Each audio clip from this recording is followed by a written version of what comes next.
We have a pile of questions about sexual things. And subhanAllah, it's not embarrassing.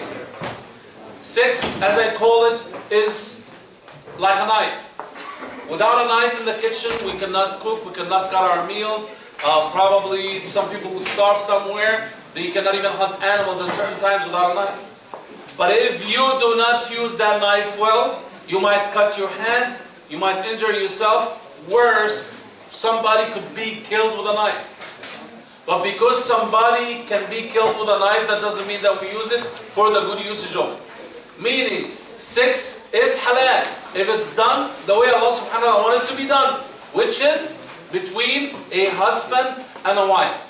Any form of sexual arousal, any form of sexual pleasure outside the realm of the halal marriage between a man and a woman is absolutely haram. Any other form that contradicts that was ever prevalent, that was practiced too much in any society in the history of mankind, it destroyed that society. Why? Marriage is what makes a family. And any society is made of families. If you don't have the family, or the family is devastated, you're not going to have a society. People will kill each other. And Allah subhanahu wa ta'ala will send His curse upon these people and destroy them.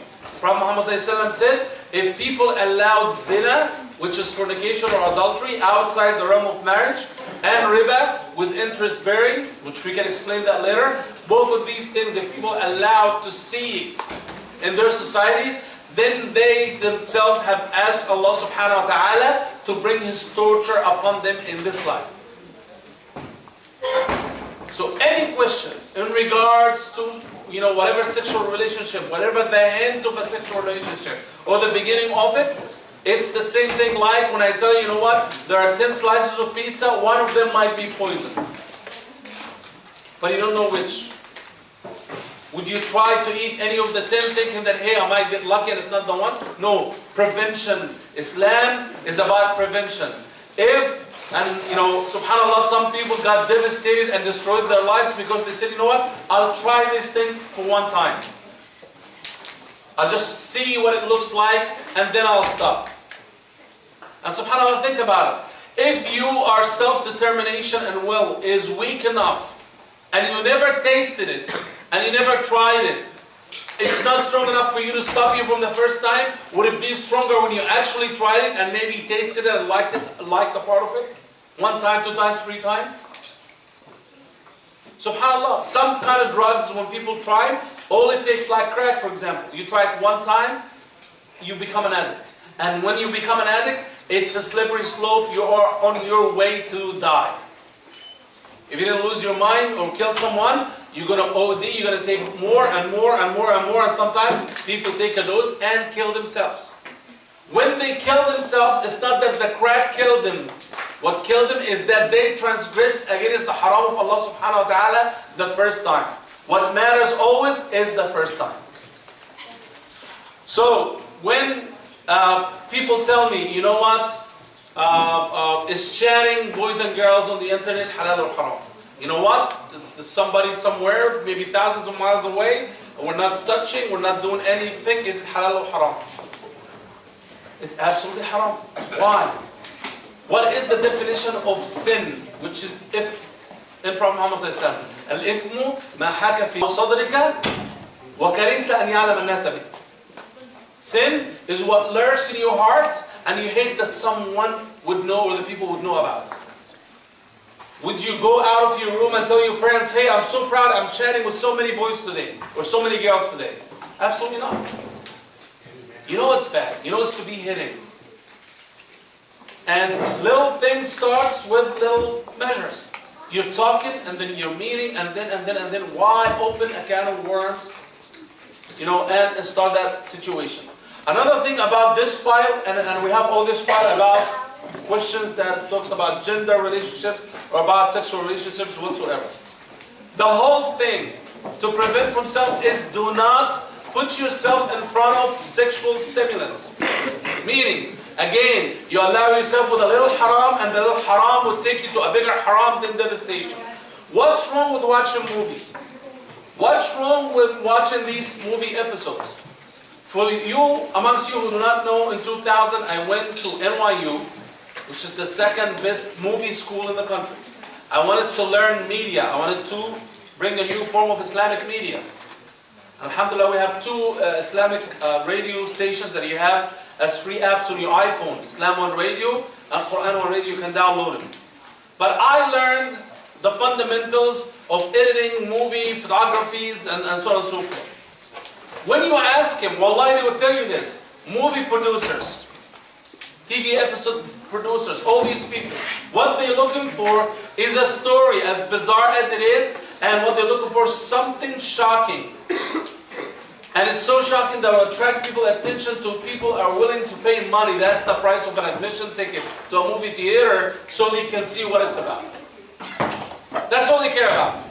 They don't care about if it's truthful, or if it's character building, or will teach you something new, or will it help you, whatever, something shocking. And some of the most shocking things is bizarre sexual behavior, violence, betrayal, devastation, and subhanAllah, it's not real. When you watch some of these movies, it's like cars driving against the traffic on a major highways, aliens shooting at them, and Godzilla is cutting the road. Where do you get that from? But they want to shock you, so you pay the ticket, so you buy the popcorn and the Pepsi. And that's all what it's about. So when you bring yourself with your own free will, and there's a million things that you can do and learn and improve yourself and improve the people around you, that will bring you real pleasure of achieving, not the fake pleasure of watching some flashy stuff on TV. And start watching them, of course they're going to put sexual stimulants, naked guys and naked girls, and people kissing and people doing all these things, next to the drug dealing and the addiction and all these shocking things. And by that, they're normalizing these evil behaviors before your eyes. Next time you're on the phone or you're online or whatever, and somebody's chatting, or then, well, you opened a door of possibility when you allow yourself to receive that negative garbage of information, and then you open the door. The more you stop these sexual, artificial, fake stimulants from your life, in movies and TV episodes and things like that, then the more you are not going to be subject, you're not going to be asking the question whatsoever. So prevention in Islam, when Islam tells you do not do this, do not think twice. That is a wisdom from Allah subhanahu wa ta'ala, so you do not do it. I give you an example before we go to the questions themselves, so you know how valuable it is that you are born a Muslim. That you know that there is a scholar in the mosque that you come and ask, and he would tell you the wisdom that comes from the highest heaven, from the creator of heavens and earth, to tell you the right thing to do, subhanallah, without any cost to you. Every one of you know that gold is haram for Muslim men to wear, correct? But it's halal for girls to wear. And for 1400 years, people did not know why. But it's clear in the hadith of Prophet Muhammad sallallahu alaihi wasallam, it's haram for us, so we obey. And when we obey, we protect ourselves. Some people try to say, you know what, it might be because that, you know, when a man wears gold, it's a sign of vanity and he's showing off that he has money. But at the same time, he's standing next to his wife, and his wife is wearing a lot of gold. So that's vanity too. And it's his money. So where's the problem? Scientists, about 4 years ago, and I have it in my book, The Prophecies of Muhammad, discovered that actually gold has very active particles on its surface. So when you put gold next to the skin of your body, through the muscles of your skin, the active particles of gold would get into your bloodstream. Now gold is a very expensive thing, and a lot of people would love to have a lot of gold. But gold in your body, in your bloodstream, is a toxin. It destroys your hormonal balance, it destroys your immunity. And it causes cancer, and it causes a myriad of problems. So you would say, then alhamdulillah, Muslim men are protected from the harms of gold. But why does Islam hate women? It allows women to wear gold, and it's next to their skin too. And subhanallah, you would discover that Allah subhanahu wa ta'ala created the body of a female different than the male. The female has a monthly course by which her body discharges the bad blood and these bad toxins. The man does not have that luxury. So they are protected on a monthly basis from any harm that gold or these toxins get into their body. The man does not. Now, 1400 years ago, people in a harsh desert with no libraries, with no schools, with no billions of dollars of research did not know this. But they obeyed Allah subhanahu wa ta'ala, so they got the protection from Allah subhanahu wa ta'ala.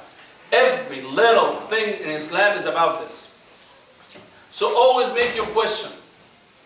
Is this true and correct based on true evidence in Islam from Quran and Sunnah or not? That is the question. If it is, then whatever it tells you, you do. The same thing when we have math problems and there's something that does not make sense to me in math or I don't understand the math problem. You know, you would never think, not even one time, that you know what, math is a bad thing, let's throw math out of our life. I'm not going to study math, I'm going to go to college without math. It's impossible. But what you say is, since I don't understand this, let me go to a tutor who understands so he can explain to me. So when I see something in Islam or the halal or haram of Allah subhanahu wa ta'ala that does not match my desire or does not make sense to me and why and so on and so forth, go ask someone who knows. Do not say, oh, it does not make sense, so let's drop the whole thing. Let me transgress against the will of Allah subhanahu wa ta'ala and commit haram. You are hurting only yourself.